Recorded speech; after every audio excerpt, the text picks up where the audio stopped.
It was the year 1975. Harold Frederick Shipman, a seemingly trustworthy general practitioner, took the first life of many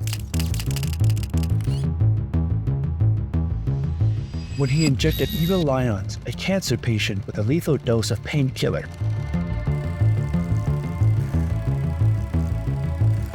It was later noted that Harold Shipman possibly took as many as 260 lives during his practice. Welcome back to our channel. Prepare to delve into the depths of darkness as we unveil the haunting legacy of Harold Shipman, nicknamed Dr. Death, a name that still evokes fear and disbelief decades after his crimes.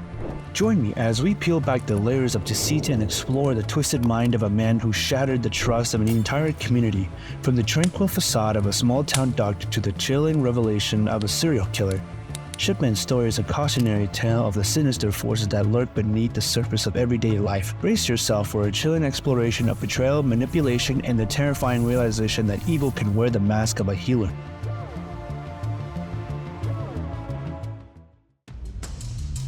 If you can stay in the community, receive your treatment in the community, with your family around you, your usual friends, then this all adds to the speed of recovery from the illness.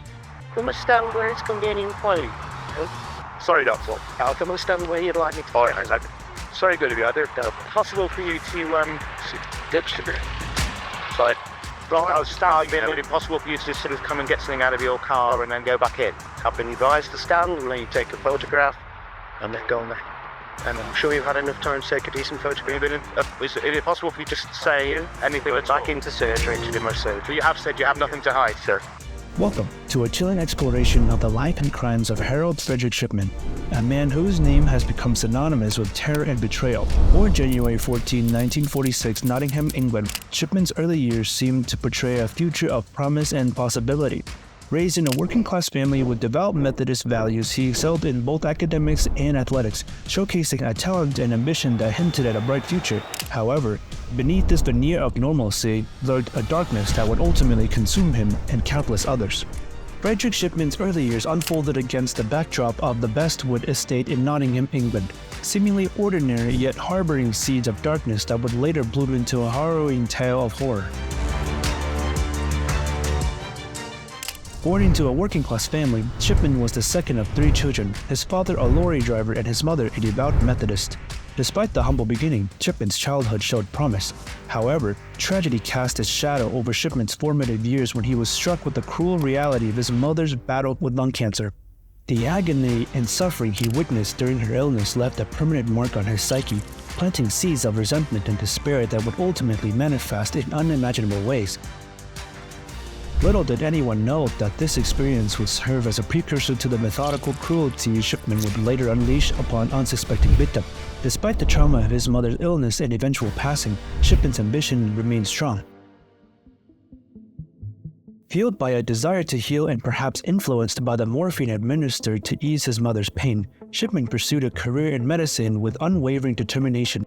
His enrollment at the University of Leeds in 1970 marked the beginning of a journey that would lead him down a dark and twisted path. Harold Shipman's descent into darkness was a gradual but persistent journey, marked by a chilling disregard for the sanctity of life and insatiable thirst for power and control.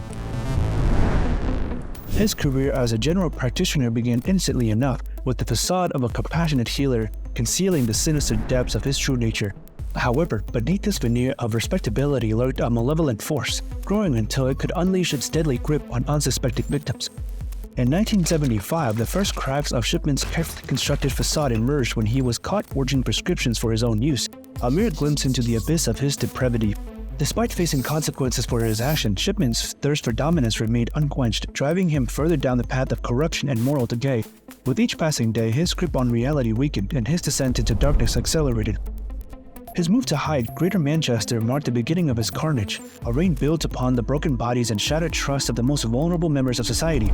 Elderly patients, their frailty and dependence making them easy prey, became the unwitting victims of Shipman's insatiable appetite for destruction. Behind closed doors, he wielded his medical expertise as a weapon, exploiting the trust placed on him to satisfy his twisted desires. Beneath the veneer of medical expertise and community respectability, Harold Shipman's sinister schemes lay shrouded in darkness, hidden from prying eyes for years. He operated in disguise, his malevolent intentions cloaked in the shape of healing hands, yet whispers of unease spreading through the town, hinting at the sinister truth lurking beneath the surface. Shipman's most preferred method was using massive doses of diamorphine injected into his elderly patients. It was theorized that most, if not all his patients, although healthy geriatrics, their deaths would go unnoticed, enabling him to operate for years with hundreds of victims. In the year of 1998, the whispers grew louder, echoing through the halls of suspicion and doubt. It was then that cracks began to fissure the facade of Shipman's carefully constructed illusion. Suspicion began to rise as the unnaturally high death rate among Shipman's patients cast a cloud of fear over the community. But it was the death of Kathleen Grundy, a figure of prominence and respect, that served as the catalyst for revelation. With Grundy's passing, the shadows receded, revealing the ghastly truth that had long been concealed. Investigations peeled back the layers of deceit, exposing a labyrinth of lethal injections and forged documents woven by Shipman's malevolent hand. Like a spider ensnaring its prey, he had woven a web of deception so intricate that even the most astute observer would scarcely fathom its depth. Yet, as the truth unfurled like a dark tapestry, Shipman's facade crumbled, revealing the twisted heart of a predator lurking beneath. His arrest sent shockwaves through the community, casting a cloud of fear and uncertainty over those who had once placed their trust in him. And so, as the curtains grew back on his trial, the man who once walked among the people as a healer, now unmasked as a harbinger of death.